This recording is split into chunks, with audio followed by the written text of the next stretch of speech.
Hello everyone and welcome to Sinful Gaming. I hope you're all doing well, I hope you're all staying safe, and most of all, I hope you're all fighting that war against the Grey. Today we have another Star Collecting video focusing on this year's Battle Force boxes, or as they're known throughout the community, the Christmas boxes. So these boxes come out once a year, so we're going to do a little video talking about how we can use all the pieces of this particular box set to start up an army of the particular army. That, of course, as you can see on the screen, is Kharadron Overlords. This is one of the 4 box sets that is coming out this year alongside Disciples of Tzeentch, Ogre Maw Tribes, and Gloomspite Gitz. But today is all about Kharadron Overlords. So let's get looking at what we get inside this box first. And to start with, we get a named character inside this box, which is Brock Grunson.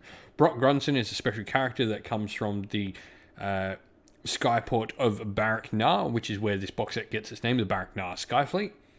And he's a really cool looking model. He's a balloon boy character, which means he flies. He's got that cool little thematic powered balloon behind him, and he's got some decent weapon profiles as well for both melee and some okay shooting attacks as well. He's actually got a cannon hidden inside his beard, which is awesome, and he's got that cannon underneath the balloon there as well.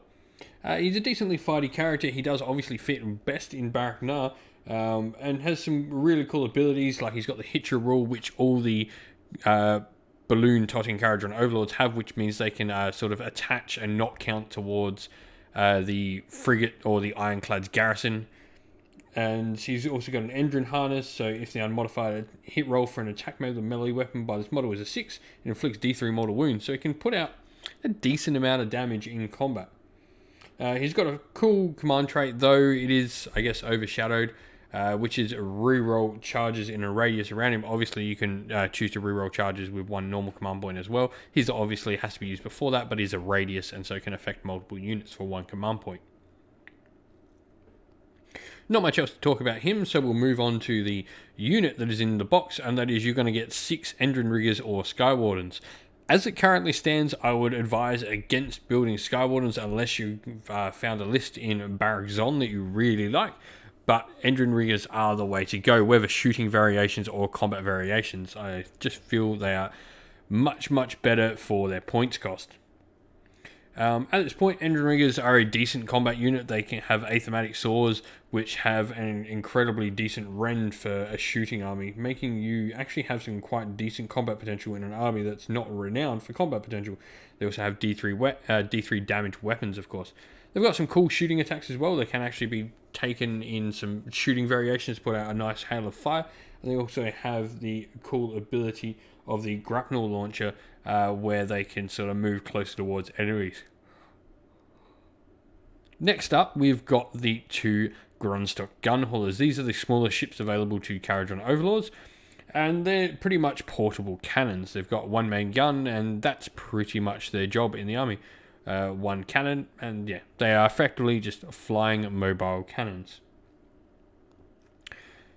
And lastly, we've got an Archanaut frigate. This is the medium-sized ship for the Kharadron Overlords. They have one bigger that's called an Archanaut Ironclad, but the frigate is a decent-sized ship, and the model itself is, when I say medium, it's still a big model.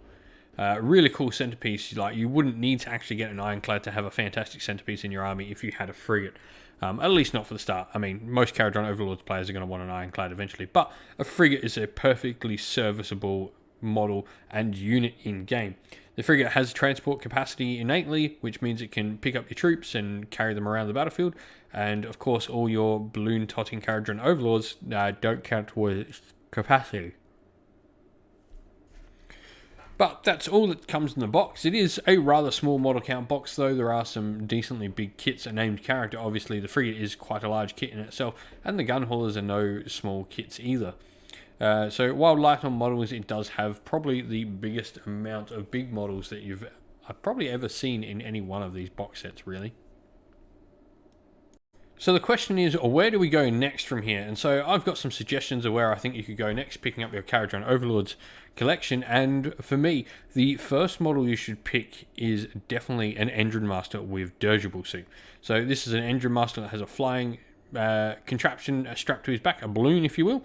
And the most important thing he does is he actually makes your Endrin Riggers and Skywardens battle line. Now, this is most important because nothing in that box that you get as you can run it is battle line, all the way they want you to in Barak-Nar.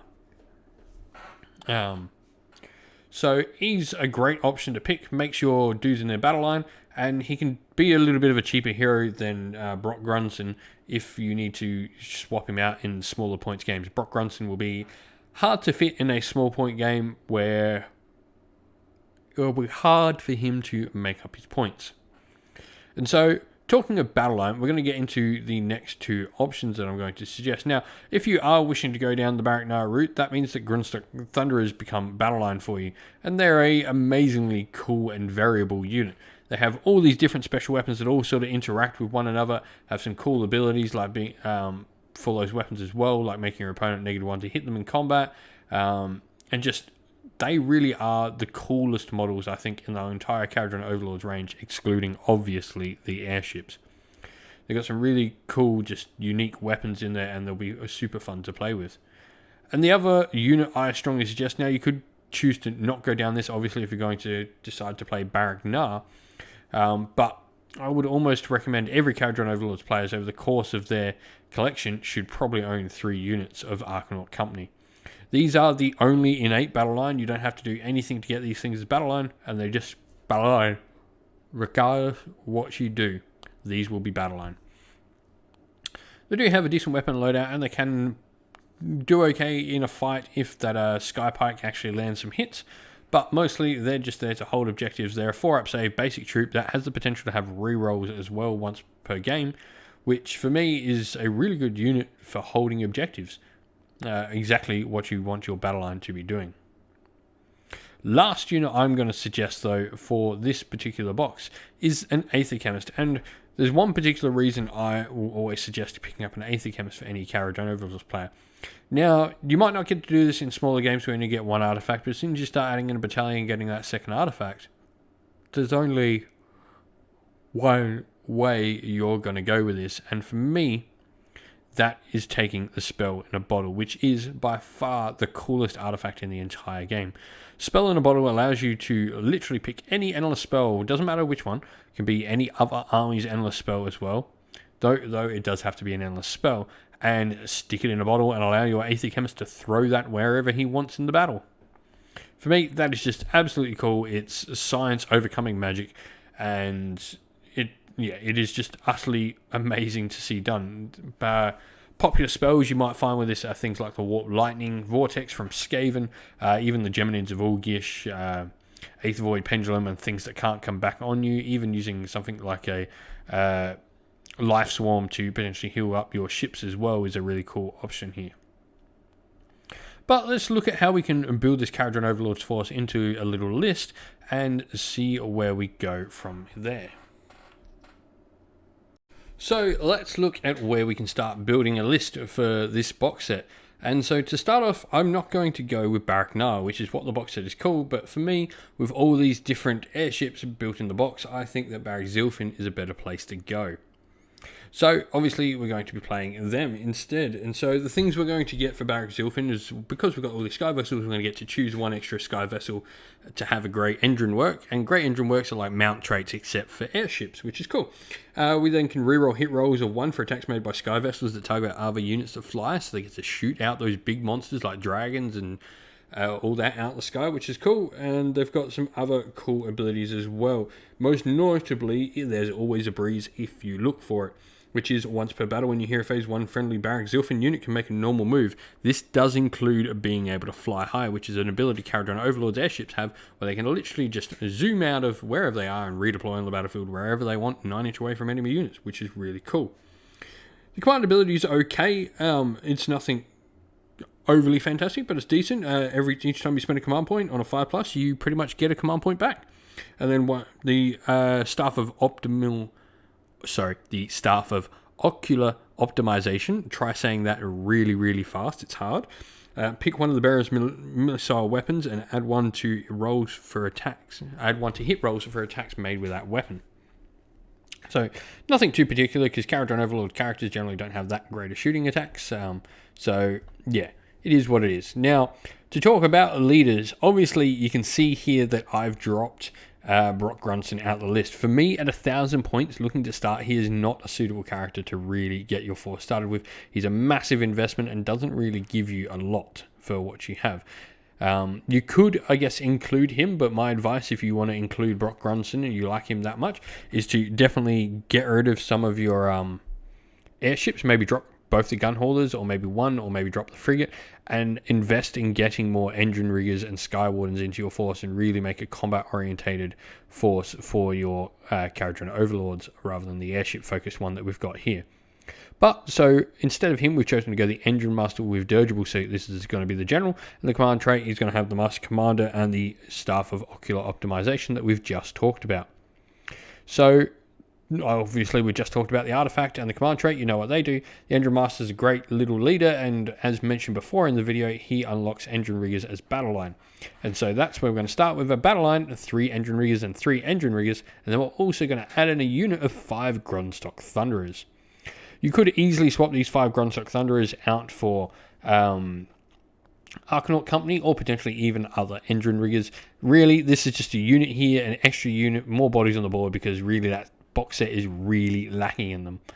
So it's completely up to you on how you want to go with this. But for me, I've gone 5 Grundstock Thunderers just because I think they're amazing models and they'd be really fun to paint up all those different weapons. Other units, we've obviously got the 2 Grundstock Thunderers, and one of them is going to have Coalbeard's collapsible compartment. And what this does is give the Grundstock Thunderer a transport capacity of 5, meaning those Thunderers there can sit inside a gun hauler. This allows your engine riggers and the engine master to go around with the frigate, and your gun haulers to have that little bit of extra firepower, meaning you can split your forces that little bit better and really sort of spread your power and your presence on the board more. Kharadron Overlords do really well when you try and spread them across the board, picking your enemies apart by taking the fight where you want it to go. You need to really make sure you've got the correct firepower for the correct situation when and where you need it. Otherwise, you can be in big trouble. If your opponent gets into your lines and you have not set up properly and not destroyed the units you need to destroy, you can be in major trouble with Kharadron Overlords. Played correctly, they are an incredibly powerful army that can really dominate almost any army in the game. But played incorrectly, they can be taken apart by even the most basic of forces. They are an army that requires you to play them a lot just to learn the little kinks and the little tricks and where to delegate your firepower in the army. But lastly, we're going to have an Archanaut frigate, and the great engine work is going to go the magnificent Omniscope. Got a whole bunch of the Kharadron Overlords artifacts are just incredibly hard to say the names of when you're trying to talk your way through them. But for me, this is just an extra 2 movement, and what this does for the frigate is obviously when your frigate takes too many wounds, or when many of the airships take too many wounds, they can actually start to struggle to fly higher and not actually be able to do it eventually as well. So this extra 2 inches of movement on it can mean the difference between living and surviving. Because it has a big base, those extra 2 inches mean it can potentially move out of range of your opponent and get those retreat moves and get itself out of a bad situation.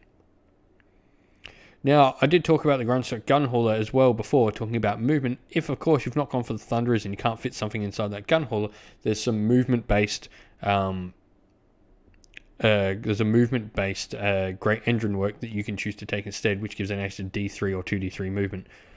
You can easily take that instead of the collapsible compartment if you've chosen to go a different unit than the Thunderers.